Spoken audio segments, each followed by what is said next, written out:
Hi, this is Dave, the host of the Mondoweiss podcast. This is a pivotal moment in the Palestinian struggle for liberation. Mondoweiss has been an integral part of the Palestinian solidarity movement for years. Since October 7, 2023, we have worked hard to meet the needs of this crucial moment. The movement is growing like never before, and movement journalism is essential to those seeking to create social and political progress. We are in the middle of our summer fund drive, and we need to raise $170,000 in the next 2 weeks. We publish 2 to 3 articles a day and are still forced to pass on others because we don't have the budget. Reaching our goal means we can publish more students, more movement leaders, and more first-hand reporting from Palestine. Please become a Mondoweiss supporter today by visiting mondoweiss.net/donate. Any amount you can give is appreciated. And if you are able, please sign up for a monthly or quarterly donation. Our sustaining donors provide the long-term stability we need to plan for our newsroom's future growth. Visit mondoweiss.net/donate to make a secure, online, and, if you're in the United States, tax-deductible donation today. Now, please enjoy this episode of the podcast.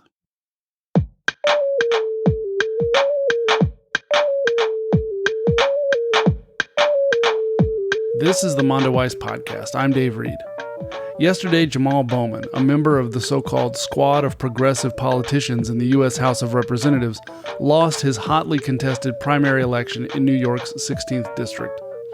This primary race between him and George Latimer broke records as the most expensive primary race for the House of Representatives in U.S. history. Political action committees affiliated with AIPAC, the American Israel Political Affairs Committee, poured over $15 million into the race to boost Latimer's campaign.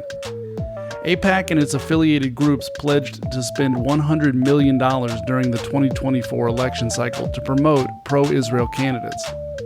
I spoke to Michael Aria today about the impact of Bowman's loss and whether AIPAC is really as influential as it claims to be. So, Michael, can you tell us what just happened in Jamaal Bowman's primary race? Yes, Jamaal Bowman lost to Westchester County Executive and pro-Israel centrist George Latimer. This was predicted by many people. It would have been a huge upset if Bowman had somehow pulled it out. The polling has looked pretty bad for him for months now. There was also the fact that the election before this, a couple years ago, he didn't win by that much, just got a little over 50% of the vote. The area that he represents was redistricted. So there was a lot that kind of led people to the belief that he wasn't going to be able to prevail. But on top of that, the big story here is obviously the amount of money that was spent on this race. By all indications, this is going to go down as the most expensive House primary in the history of the country. There's probably, by some estimates of what I've seen, somewhere around $20 million has been spent on the Latimer side on behalf of Latimer. At least $14.5 million of that, and I've seen $15 million reported too, has come from the United Democracy Project, which is, of course, AIPAC's super PAC. Another million came from Democratic Majority for Israel's PAC. And the comparison, when you look at Bowman spending, is pretty staggering. By all indications, I think the Bowman side will have ended up spending, by some reports, something between $3.5 and $4 million. So the big story here is how much AIPAC spent on this election, and the fact that their guy won, George Latimer, who they had recruited at the end of last year. And they once again, people probably remember Jamaal Bowman upset Eliot Engel, a very hawkish pro-Israel voice in the Senate, in the House for many years in 2020. And the story, part of the story here is that pro-Israel groups now once again have somebody in that seat who is sympathetic to their cause. Can you talk about how AIPAC and Palestine became central to this campaign? What is Bowman's relationship to the issues around Israel's occupation of Palestine? So I think this is a little bit more complicated than the mainstream media has kind of made it out to be. I think one of the narratives that I've seen consistently in recent months is this idea that Bowman was a critic of Israel in the way that most members of the squad are, insofar as, he's criticized the fact that they're sent so much military aid from the United States, criticized their human rights record. And the belief that is that he has kind of increased his criticism or become even more critical of Israel since October 7th, since the attack of October 7th, in response to Israel's genocidal assault on Gaza. The reason I think it's a little more complicated than that, and I will cite one mainstream outlet that I think did a good job on this, Politico, who a little less than a week ago had a piece about that trip that Bowman took to Israel and Palestine back in 2021, late 2021, and he had talked to that website or Politico about that trip being a transformational moment for him. And that was with J Street, right? Yeah, so I'm glad you mentioned that. That's an important part of the story too. The Israel part of that trip in 2021, when he came back, the J Street trip, he was criticized by DSA, a group that had in fact endorsed him in his original election. They ended up pulling their endorsement as a result of that trip. So I think that's part of the story, because in addition to saying it was a transformational moment for him, he also said that it left him doubtful about the prospects of a two-state solution, which is, of course, the official position of virtually every Democrat in Congress.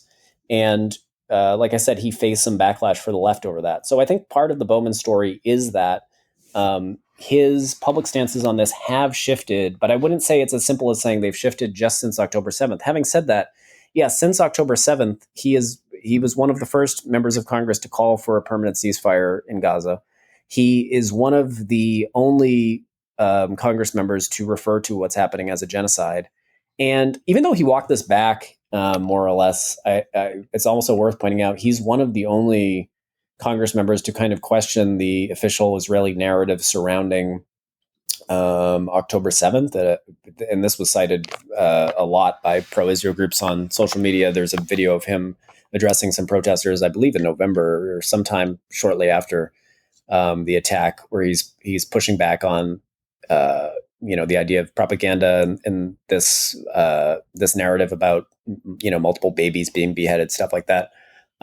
So that's how it kind of factored into the race. I think he became, it really to many people ended up being the central part of this race and the way it was covered. I mean, maybe we can get more into whether that's actually true, but certainly his positions are run counter to what not just AIPAC believes, but I'd say what a lot of liberal Zionists believe. And he's actually caught a lot of flack, I think, in recent weeks and days. There was a piece, an op-ed in the New York Times a couple of days ago, I think, by Michelle Goldberg, who's a liberal who kind of criticized him and for some of the comments he's made about the attack on the assault on Gaza. Kind of criticized him for not displaying. I think she referred to it as sensitivity about the issue.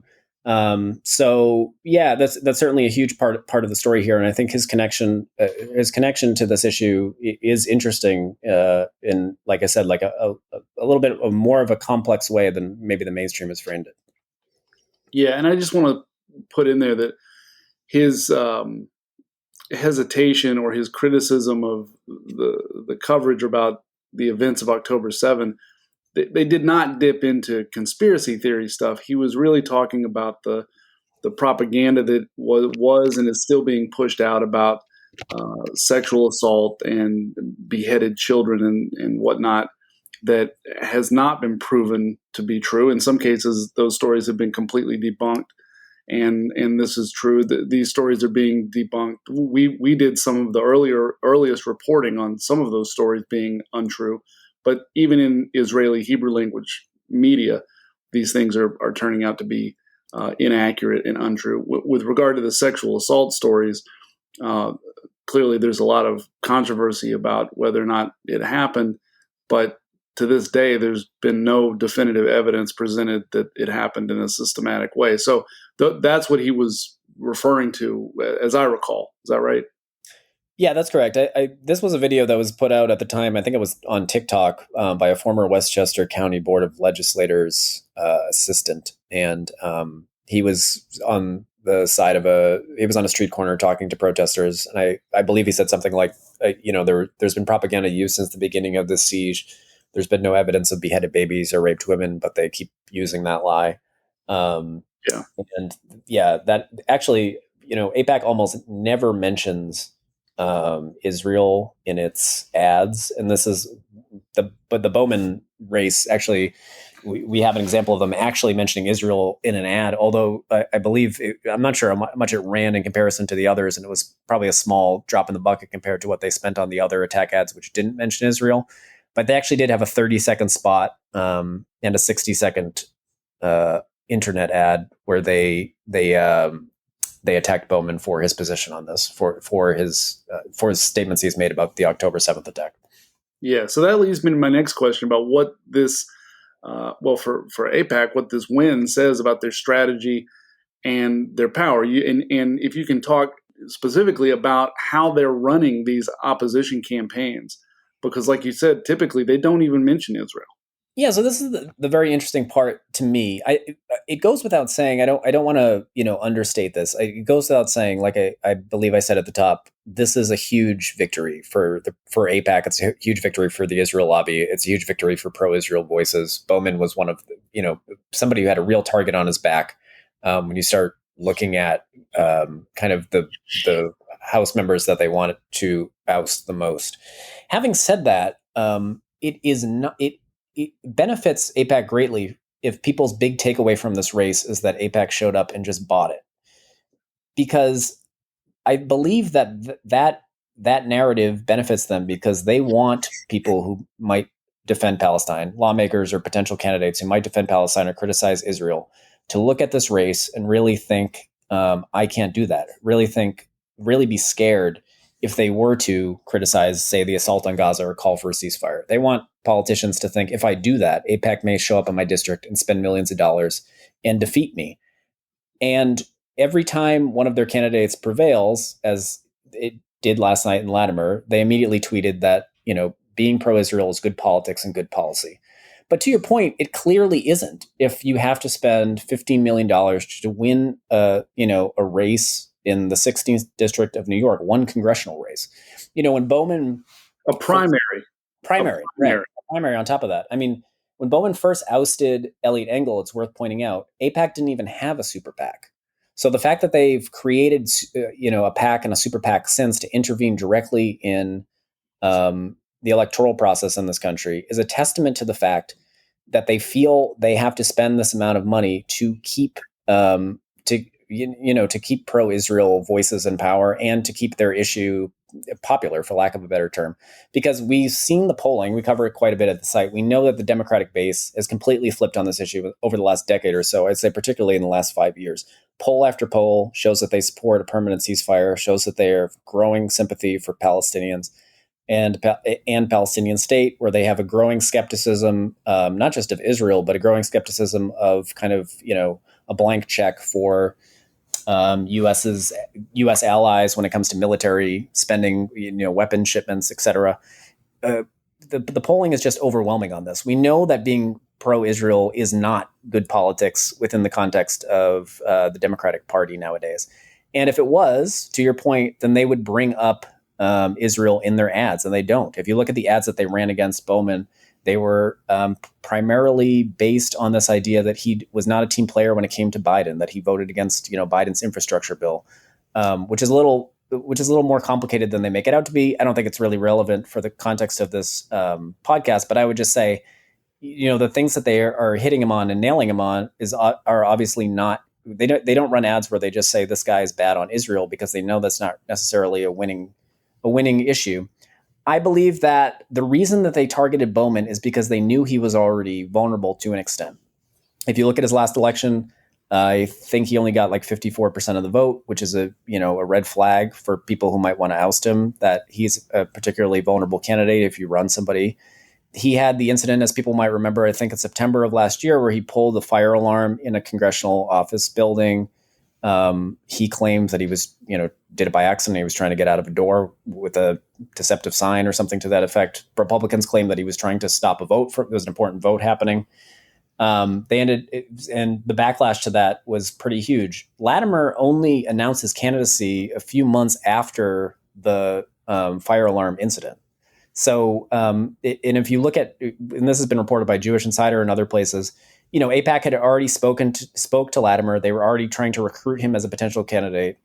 Bowman pulls the fire alarm, and they run a series of attack ads, kind of leading up to Latimer's announcement in December that he's going to run against Bowman. And then we see, nonstop ads since, attack ads targeting Bowman and in support of Latimer. It's a similar thing. They're about to spend a lot of money this August in Missouri to try to oust Cori Bush, another member of the squad who has been, a consistent defender of Palestine, a consistent critic of Israel, a consistent supporter of a ceasefire in the region.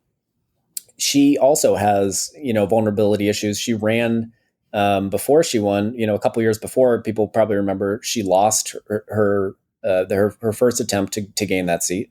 She won her second attempt. It was a fairly close race, and since then she's had some stuff hovering around her. There's a campaign financial scandal and some other issues which factor into her race.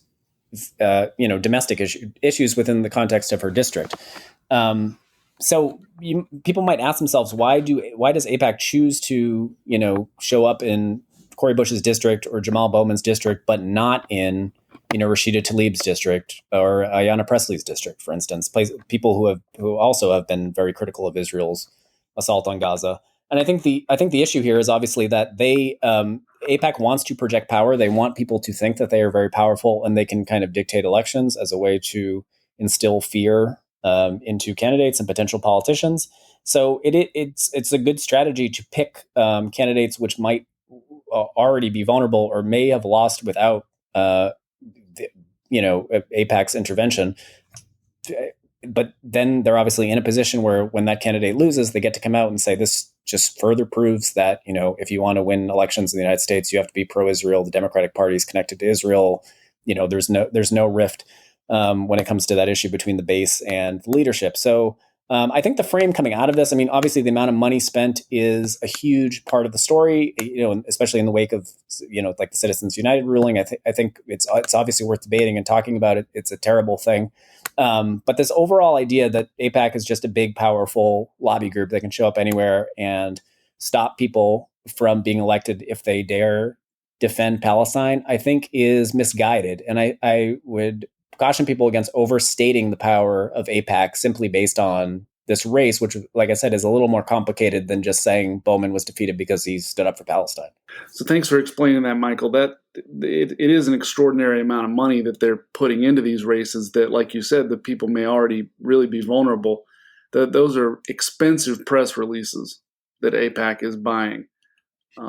Where are they getting all of this money? Yeah, this is an important part of the story too, because AIPAC has endured a lot of criticism in recent years, not just over their position on Israel, but also because of where they get their money, to your point. And they get a lot of their money from Republican donors. AIPAC is the biggest source of GOP donations in Democratic primaries.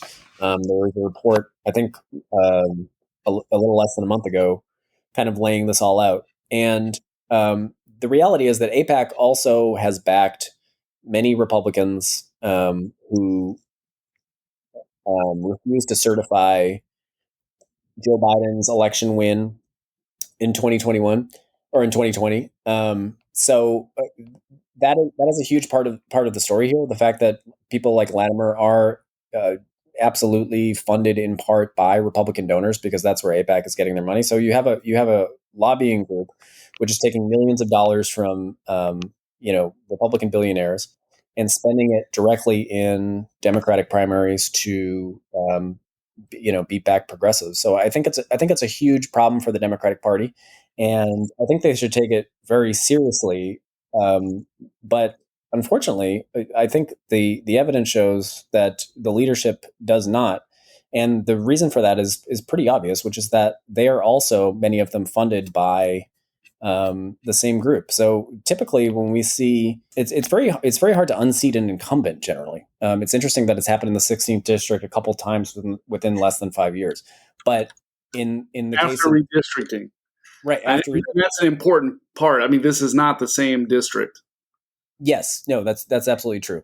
But I would point out that usually when incumbents are under attack, Democratic incumbents, they find some relief or they find support from Democratic leadership, and that has certainly not happened in this case. I think it's actually been the exact opposite. Right? We've seen the Democrats have really not shown up in the same way to kind of help out Bowman in any capacity. Latimer was backed, days ago by former presidential candidate Hillary Clinton, who's kind of associated with the Democratic establishment, backed by disgraced former New York Governor Andrew Cuomo. So this does not line up the way that it usually does when it comes to the response from Democratic leadership. And I don't think people should expect, people like Hakeem Jeffries and Gregory Meeks, who are also pro-Israel and also, get money from these kind of groups, to necessarily stand up for someone like Jamaal Bowman and, help them out when they're facing like a strong, challenger backed by millions of dollars. So what does this mean for the Democratic Party? If the base, like you said, is moving away from that blind support for Israel, but the leadership continues to respond to these election results that are being skewed by massive AIPAC spending, where does that leave the party in relationship to its base? Yeah, I mean, it's a great question. I think it also mirrors some of the things that we've talked about in recent years when we look at, for instance, the Bernie campaign, where, he had this this very passionate base who cared about things like the Green New Deal and Medicare for All and other things that certainly Joe Biden and the Democratic establishment don't care about, or at least don't push for in any capacity. And we've seen that kind of play out, that push and pull play out within the context of Democratic politics kind of ever since. And I think we're actually going to start, one of the things doing this kind of work that I've heard from protesters and activists and campus activists consistently for the last few years, but particularly since October 7th, is that Palestine is becoming kind of a core social justice issue or a core progressive issue in much the same way that Black Lives Matter became, or trans rights or any other issue that we can talk about.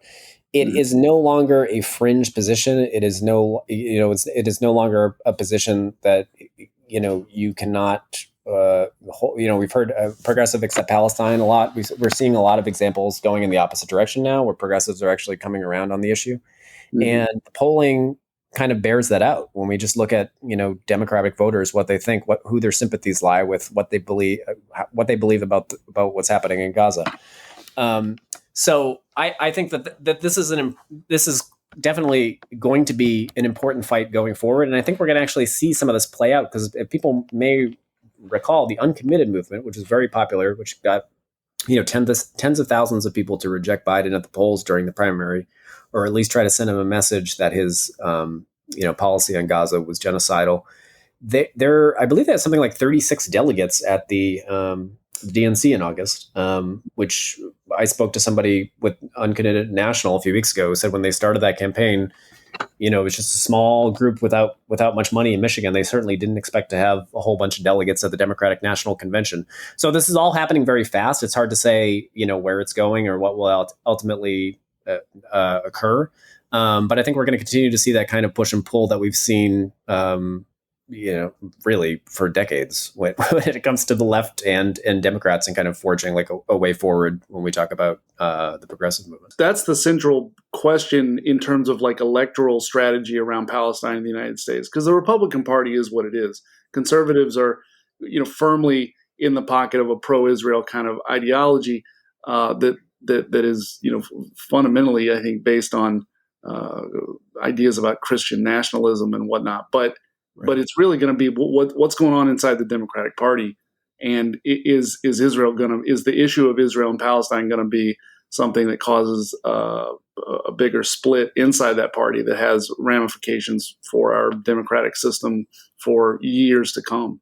Yeah, it's a great question, and I think the uncommitted movement is huge when it comes to this. I mean, we don't know what's going to happen in November, but things so far in terms of polling looks does not look good for Biden. At the same time, it's the irony is, of course, that while Trump might prevail and that we might get Trump again, we are also seeing like a massive uptick. We're seeing the biggest, the spring we saw the biggest anti-war protests in the country in over 20 years, right? So as these things generally go, I think we're seeing two things happen at the same time. We're seeing, in many ways, a powerful and emboldened right fighting to kind of reclaim power, but at the same time, we're seeing this push at the grassroots level for Palestine liberation and for really, in a broader scale, I'd say a rethinking of how the United States conducts its foreign policy. And in some ways, if you believe, as I do, that all these movements and all this activism and history of movements are connected, I think this has obviously been building for quite some time, really since the war on terror and the Iraq War in this country. When it comes to a real antipathy towards the forever wars, for the amount that the United States spends on military defense, and their relationship, of course, with Israel, the amount of money that we give Israel, especially in the wake of October 7th. What does this loss mean for progressives that are trying to organize around electoral strategy? Where do groups like Justice Democrats go from here? Working Families Party. I mean, these groups that have started to really clearly stake out an anti-AIPAC position, but are just never going to be able to outspin this. It might be oversimplification for me to say that it kind of shifts district to district, but I do think that is true. I think that Bowman's race is a different race than, you ask about. The reality is the squad, the original squad, does not seem to be in any electoral jeopardy whatsoever. Mm-hmm. So I'm not sure. And when you say original squad, we're talking about Alexandria Ocasio-Cortez, Ilhan Omar, Rashida Tlaib. And Ayanna Pressley, yes. So, there's a lot of progressives who really aren't threatened. I mean, one person we haven't mentioned during this entire chat, which I'm glad you asked that question because it just made me think of it, is Summer Lee. Summer Lee, AIPAC spent $4 million, I believe, when she originally ran for office, a progressive who had been critical of Israel's policy against Palestinians. She only very nearly won. She won by an extremely tiny margin. So, people, it would stand to reason that when the next election rolled around in a couple of years, AIPAC would be back to spend that money and oust her. And the reality is they did not show up because they knew they would lose. And this kind of goes back to the strategy thing. They can't afford to lose to Summer Lee for a third time because, of course, they tried to stop her in the primary. Then they try to stop her in the general election. So if they had showed up to her district in Pennsylvania for a third time, this would be the third loss for AIPAC when trying to target the same woman, which would have been horrible optics for them, obviously. But I just think it's Summer Lee's an example of somebody who has been critical of Israel's policy, has called consistently for a ceasefire, hasn't backed down on this issue at all, and she won handily. I mean, she easily won her election. So. I think that, like I said, it will be interesting going forward because I'm not sure that this loss says anything deep about the chances of winning an election and supporting Palestine. I think you can still do it in many areas of the country, and I think there's people who kind of prove that, not just at the House or House level, but also at city council level, at lower rungs of the government. I think it can be done, and I think the passion and the grassroots energy is really there. And to your question about how you combat the amount of money, I spoke with somebody at Reject AIPAC the other day, a coalition of groups that are trying to counter them on the Hill, and they just talked about being able to to deliver that message to people and to counter them kind of strategically and creatively with old school grassroots organizing, something that AIPAC really can't compete with in many situations. So I think going forward, ironically, I think we're going to see this kind of play out with more and more, with this issue becoming more and more popular, despite the fact that Bowman just lost and that there's a good chance that Cori Bush loses in August. I believe the movement is obviously still strong, and I think it'll continue to impact electoral politics. And one more thing I mentioned is, you asked about Justice Democrats. what's interesting is when they first launched their organization, there might have been some question about whether they really were passionate about this issue. And maybe some people affiliated with that group were passionate about this issue. Actually, I know for a fact many of them were, but it wasn't something that they necessarily brought up as much as they brought up, say, like Medicare for all, healthcare, Right. other things. Right. And that has really shifted. And I've seen some, I said very notable wonky pundit who people like to dunk on Twitter the other day, asking kind of like what changed here.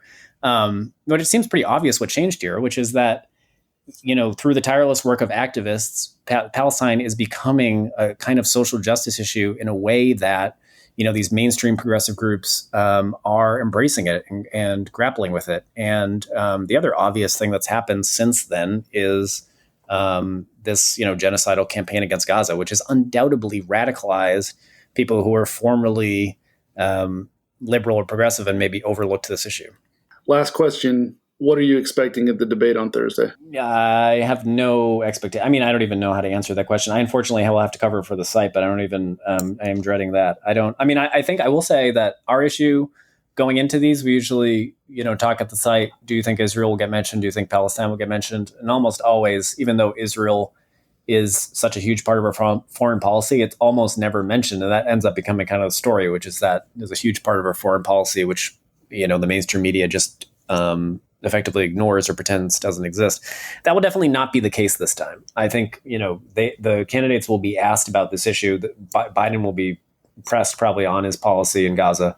He's running against obviously a candidate who has been all over the place when it comes to everything. So like a true wild card. But some of the stuff we've seen from Trump, a report earlier or last month that he told kind of like wealthy pro-Israel donors that he'd crack down on the Palestine protests, that he'd deport students if need be, that I believe one of his quotes to some of the pro-Israel donors was that he'd set the Palestine movement back in this country 20 to 30 years, or maybe it was 30 to 40 years.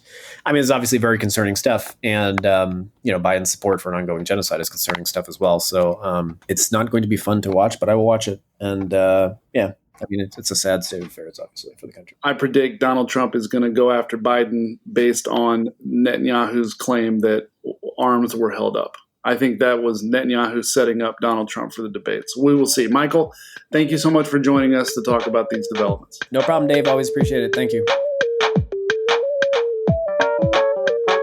That's our show. Mondoweiss is a nonprofit publication with no paywalls. If you would like to support our work, please go to mondoweiss.net/donate. Please leave a rating and review to help other listeners find the show. Subscribe to one of our free email newsletters so you can stay up to date on events in Palestine and related politics here in the U.S. and around the world. Finally, if you have any more feedback, send me an email at dave@mondoweiss.net.